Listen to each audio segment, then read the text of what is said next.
my younger brother stole my company's technological idea, putting me at risk of being fired.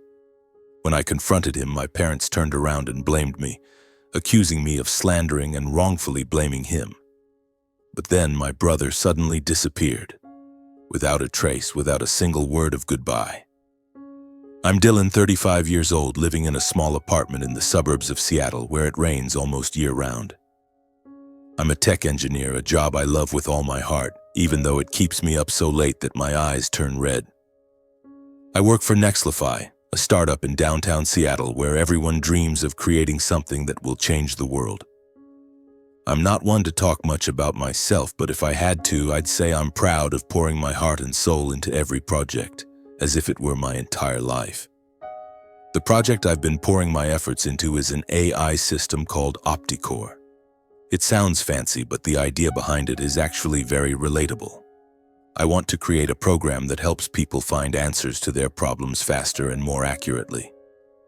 You've probably been in this situation before. You have a question, you Google it, and a ton of results pop up, but you don't know which one to trust.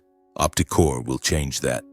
It's like a wise friend who sifts through millions of pieces of information in the blink of an eye, picks out the most accurate answer, and hands it to you. For example, if you're wondering, how do I fix a leaky pipe? Or how do I invest in stocks as a beginner? OptiCore will give you a clear, reliable solution without beating around the bush. Sounds exciting, doesn't it? At my company, everyone has high hopes for OptiCore. My boss, Mike, once grabbed my shoulder in the meeting room and said, "Dylan, if you pull this off, our company will reach a whole new level." The pressure is heavy, but I don't mind. I love the feeling of my heart pounding when I solve a tough problem, when I see the program running smoothly on the screen. Some nights I sit alone in my apartment, with only the sound of my typing and the rain outside the window, but I feel happy. To me, OptiCore isn't just a job. It's a dream I've been nurturing. My apartment is small, cluttered, filled with tech books and a few chipped coffee mugs. On the shelf, there's an old family photo from when I was a kid, but I rarely look at it. I don't often visit my parents in Tacoma, not because I'm angry or anything, it's just we've grown distant. I have a younger brother, Kyle, 29 years old, 6 years younger than me. Kyle is the free-spirited type, loves partying, and is currently unemployed, living off our parents. We used to be close, but now we've each gone our own way. Kyle rarely calls, and I don't reach out either. Maybe deep down, I've always known there's a gap between us that can't be bridged. One evening, it was a Friday night with the usual light drizzle falling. I was sitting in front of my computer, checking on OptiCore, a cold cup of coffee beside me. The sound of rain tapping against the window made me feel at peace. Suddenly, the doorbell rang, interrupting my train of thought. I looked up from the screen, frowning. Who could it be at this hour? It was nearly 10 o'clock, and I wasn't expecting anyone. I stood up, pulled a sweater over my head to ward off the chill, and shuffled toward the door. Peering through the peephole, I froze. Kyle, my younger brother, standing there, his hoodie soaked through, hands stuffed in his pockets, looking awkward. I opened the door, a mix of surprise and unease washing over me. "Kyle, what are you doing here?" I asked, my voice betraying how unfamiliar this felt. We rarely saw each other, let alone had unexpected visits like this. Kyle shrugged, flashing a forced smile. "Oh, just passing by, thought I'd drop in." "It's been a while, right?" His tone was casual, but there was something off, as if he was trying to hide something. I invited Kyle in, trying to act friendly despite the questions swirling in my mind.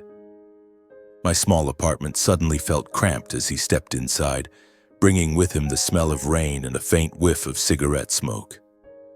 Kyle glanced around, his eyes scanning the stacks of books, the computer, and then lingering on my glowing screen. "Still glued to your computer, huh, bro?" he asked, his tone half teasing, half mocking. I gave a faint smile and nodded. "Yeah, work stuff. Sit down, want something to drink? Coffee? Water?" Kyle shook his head and flopped onto the sofa, hands still in his pockets. We talked, but it wasn't anything deep. Kyle rambled on about his friends, Tacoma, and some parties he'd been to. I listened, nodding along, but my mind kept drifting back to Opticore. At one point, I got up to grab some water from the kitchen, leaving Kyle alone in the living room. When I returned, I saw him sitting at my computer, his fingers gliding over the keyboard. The screen was still on, displaying Opticore's interface. My heart skipped a beat, but I forced myself to stay calm. "What are you doing?" I asked, keeping my tone light, not wanting to sound suspicious. Kyle flinched, turned around, and smirked. "Oh, nothing, just curious. Your tech stuff looks pretty cool." He stood up, acting like it was no big deal, and quickly changed the subject to some random, meaningless story. I nodded, not pressing further, though a flicker of unease stirred inside me. Kyle was my brother, and despite our distance, I trusted him. Or at least I wanted to. We exchanged a few more words, and then Kyle stood up, saying he had to go. "Take care, bro," he said, clapping me on the shoulder before stepping out the door. I watched his figure disappear into the rainy night, a strange feeling lingering like a cold draft slipping through a crack. I returned to my desk and checked the computer. Everything seemed normal, no signs of anything unusual. I told myself I was being paranoid, that Kyle was just curious, nothing more. But deep down, a quiet sense of foreboding began to creep in. I didn't know it then, but that moment, when I left Kyle alone with Opticore, I had unknowingly opened the door to a storm that was about to hit. 3 days later, my world came crashing down.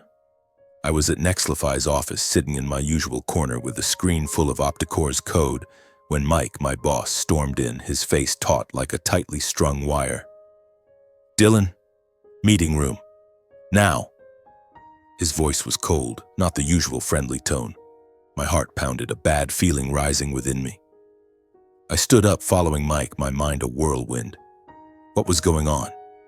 The meeting room was small, but the atmosphere was heavy, like a weight pressing down.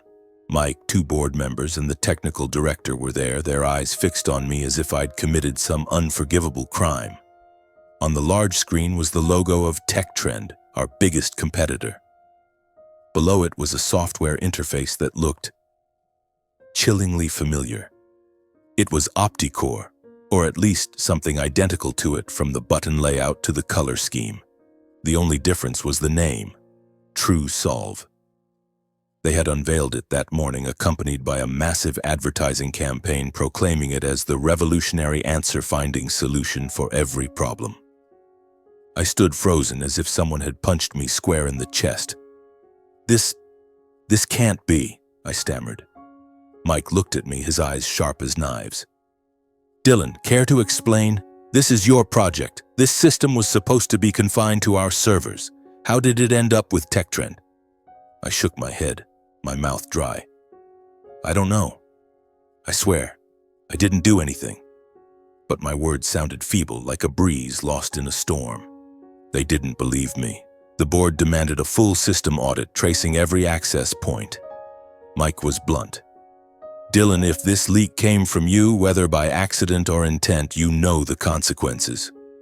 I nodded, but inside I was burning. Losing my job was the last thing on my mind. Opticore was my life's work, the product of sleepless nights, the dream I'd built day by day. How could I have let it fall into someone else's hands? That afternoon, I was temporarily suspended pending the investigation. "Go home, Dylan," Mike said, his tone softer but still distant. "We'll be in touch." I packed my things and left Nexlify in the Seattle rain, my mind blank. On the way home, I scrolled through my phone, seeing TechTrend's ads flooding social media. TrueSolve, the answers you need instantly. Each word felt like a knife twisting in my chest. Back at my apartment, I collapsed onto the sofa, staring at the computer screen still displaying Opticore's interface. A wave of helplessness washed over me, but I refused to give in. I had to find out what had happened. Then, like a bolt of lightning, the image of Kyle sitting at my computer that night flashed in my mind, his awkward smile, his evasive eyes, his fingers gliding over the keyboard. No way. Or could it be? I shook my head, trying to dismiss the thought. Kyle was my brother. Even if he was aimless, even if we were distant, he wouldn't do that. but the suspicion clung to me like the chill of the rain seeping through my clothes. I stood up, grabbing my car keys. I needed answers, and I would start with Kyle. No matter how painful it might be, I had to face the truth. The rain kept falling as I drove to Tacoma. The I-5 highway blurred in the glow of my headlights. My mind was spinning, fragmented pieces starting to come together. Kyle sitting at my computer, his forced smile, his evasive eyes. I tried to push away the thought that my own brother could betray me, but every little detail clung to me like the rain seeping through my jacket. Kyle had never cared about my work, so why was he suddenly curious about OptiCore? And why the unexpected visit after years of barely any contact? My parents' house in Tacoma was the same as ever, a modest 2-story home with a weathered wooden fence. But what made me pause was a sleek black SUV parked in the front yard, gleaming under the streetlight. Kyle was unemployed, living off our parents. There's no way that could be his car. Could there be a guest? I knocked on the door and Mom opened it, her hair disheveled, her eyes wide with surprise. "Dylan, what are you doing here at this hour?" I forced a smile, exchanged a few pleasantries, then cut to the chase. I asked about the SUV parked outside. Mom sighed, her tone defensive. "Kyle said he borrowed money from a friend to buy it, to make job hunting easier." But Dad, sitting in his armchair, cut in. "Don't ask too many questions, Dylan. Kyle's trying his best. Don't make things harder for him." I looked at them, a chill settling in my chest. From childhood, my parents had always taken Kyle's side, no matter how much trouble he caused. I'd grown used to it, but now, with OptiCore, my life's work, stolen, their favoritism cut like a knife. "Where's Kyle, Mom? I need to talk to him." Mom frowned, her voice tinged with tension. "He's upstairs, but what's so urgent?" I didn't answer, just headed up the stairs, my heart heavy. Kyle was sprawled on his bed, phone in hand, earbuds blasting music. When he saw me, he sat up, smirking. Well, big bro's here to check on me. What's the hot news?" His tone was carefree, but I caught the unease in his eyes. I took a deep breath, trying to stay calm. "Kyle, when you came to my place, what did you do with my computer?" He shrugged, giving a mocking laugh. "Do? What do you mean, do? I was just curious.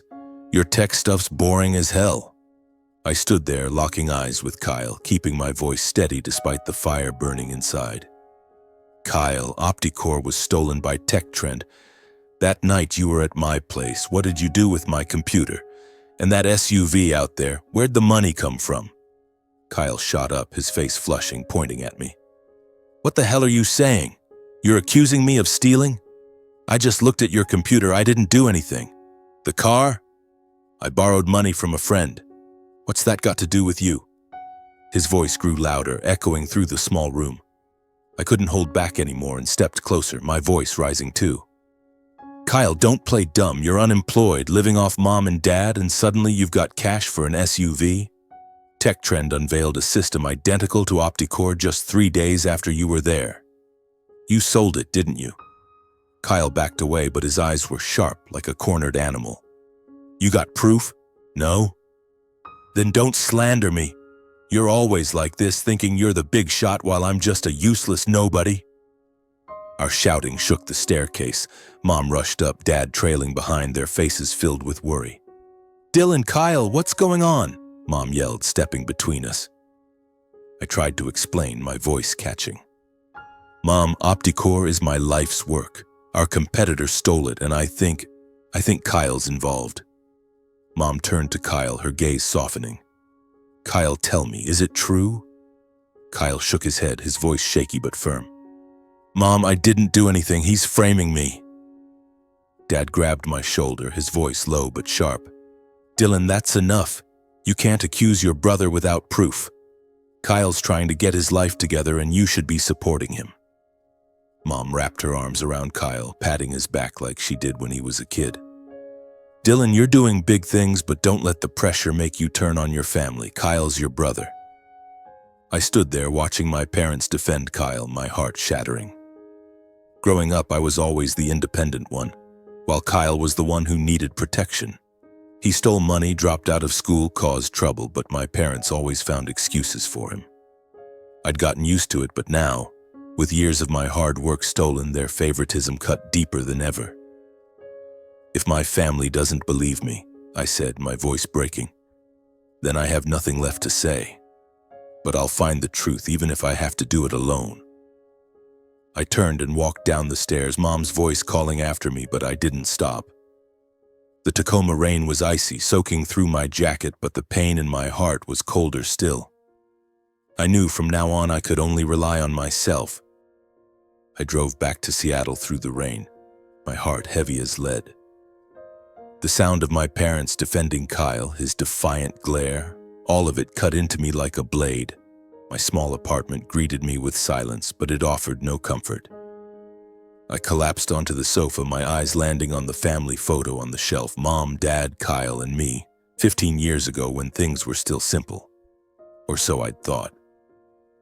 Memories flooded back, vivid and painful.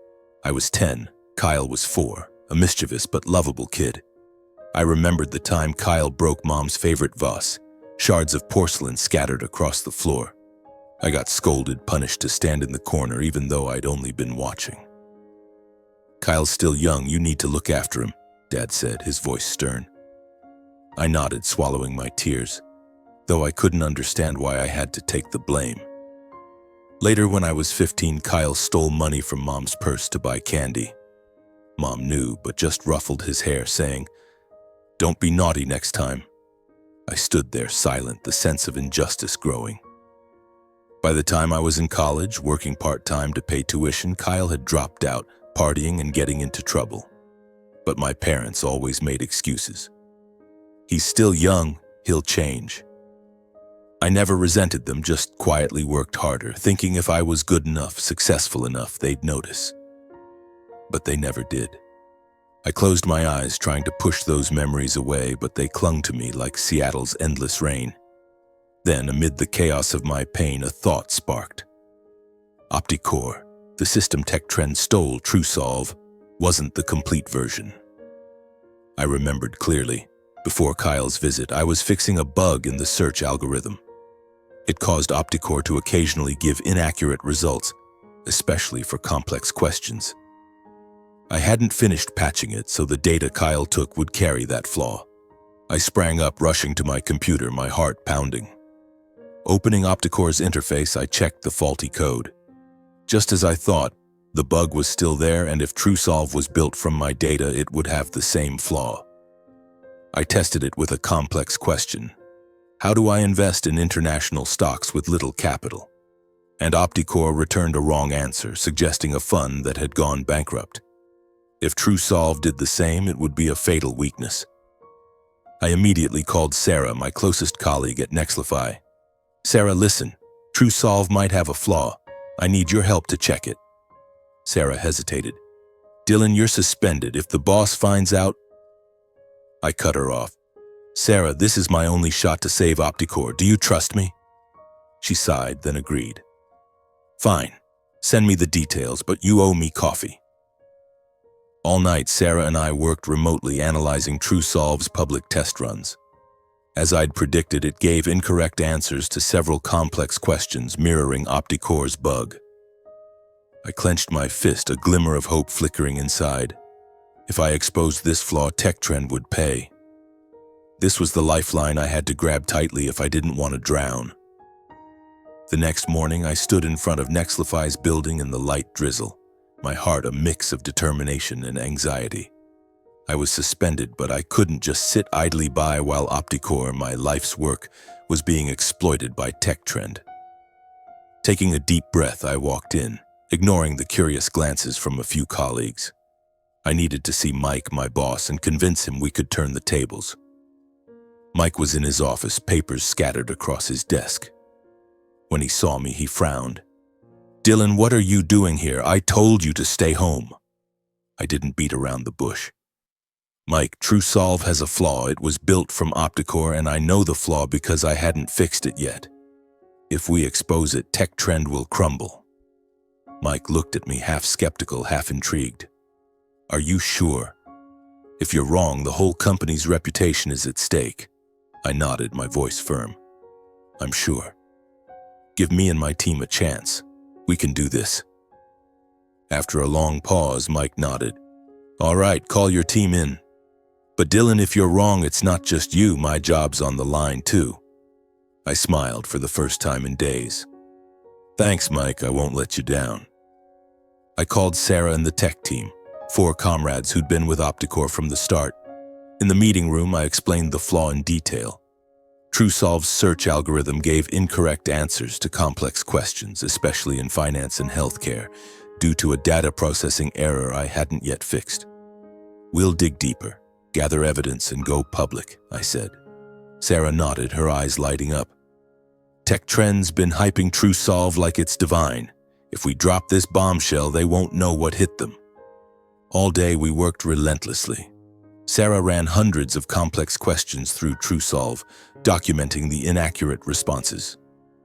I and 2 other engineers analyzed the stolen codebase, confirming it matched Opticore down to the smallest details, including the flaw. By evening, we had a detailed report. TrueSolve not only gave wrong answers, but also made dangerous recommendations, like suggesting investment in bankrupt companies or incorrect medication dosages for hypothetical patients. I pitched a PR plan to Mike. Tech Trends spent millions marketing TrueSolve. If we expose the flaw now, the press will pounce. They'll lose all credibility. Mike agreed and contacted Nexlify's media team. Just 2 days later, we held a press conference. I stood before the crowd, my voice trembling but steady. Tech Trends' TrueSolve is unsafe. It gives wrong answers, putting users at risk. Here's the proof. Sarah presented the examples and the press erupted with questions like a storm. After the press conference, the news spread like wildfire and Tech Trend collapsed like a sandcastle before the waves. Their stock plummeted, customers turned away, and the media dug in relentlessly. Nexlify seized the opportunity, announcing that Opticore would soon launch with a perfected, error-free version. I was called back, not just to resume the project, but to take on the role of development team lead. Mike clapped me on the shoulder in the meeting room, a rare smile on his face. Dylan, you saved the company, now finish it. A major contract with the Silicon Valley tech conglomerate came through the following week, and my name was hailed as Nexlify's hero. But the joy was bittersweet. One evening, as I was reviewing code in my apartment, my phone buzzed. It was Mom, her voice trembling on the verge of tears. Dylan, Kyle's gone missing. Some men in black suits came to the house asking about Tech Trend. They threatened us, said Kyle owes them a huge debt. I sat frozen, my grip tightening on the phone. Mom, who are they? What's going on? Mom choked back sobs. They said Kyle sold some information but messed up their plans. Now they're after him. Dylan, why did you drag your brother into this? My heart felt like it was being crushed.